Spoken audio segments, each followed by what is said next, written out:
90 юных гимнасток из Абхазии, России и Южной Осетии собрал второй международный турнир по художественной гимнастике «Краски детства».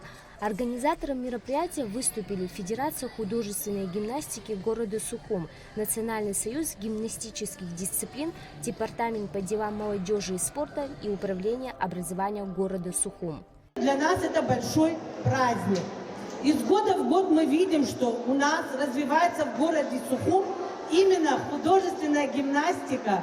Мы видим, с какой любовью ходят к нам в спортивную школу наши дети, как ответственно рядом стоят родители. Спортсменки распределяются по нескольким категориям, рассчитанным на разный уровень подготовки. Группы А, Б и С. Предусмотрены соревнования и для самых юных участниц, которые занимаются художественной гимнастикой первый год. Возраст спортсменок от 4,5 до 14 лет. Этот спорт объединяет все народы и приводит всех нас к дружбе, к любви и взаимопониманию. Всем участникам я желаю хороших выступлений, ярких эмоций, удачи, а родителям терпения и радоваться за своих детей. Спасибо всем, кто поддержал нас, молодую федерацию, и мы сделали этот праздник вместе. Главный тренер по художественной гимнастике Ирина Китаева выразила надежду, что турнир «Краски детства» станет традиционным мероприятием.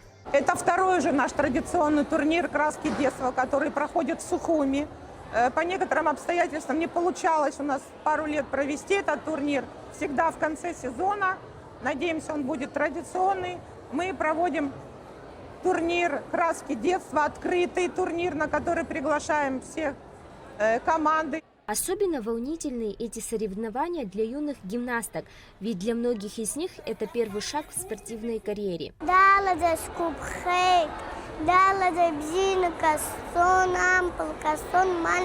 страна, где избыл ее, а гимнастик. Дары бобхой пусома. Ага. Наситиги ам танцалак бараитиги пчезы апталома гимнастикой сахи аптако. Аталым, шпагат, полостяжка, лазоглевка с солой и саталой. Турнир «Краски детства» в этом году посвящается 2510-летию города Сухум. Занятия гимнастикой помогают детям не только улучшить физическую форму, но и развивают такие качества, как дисциплина, настойчивость и уверенность в себе. Милана Агарба, Адица Сагария, Джамбул Чхепелия, Абхазское телевидение.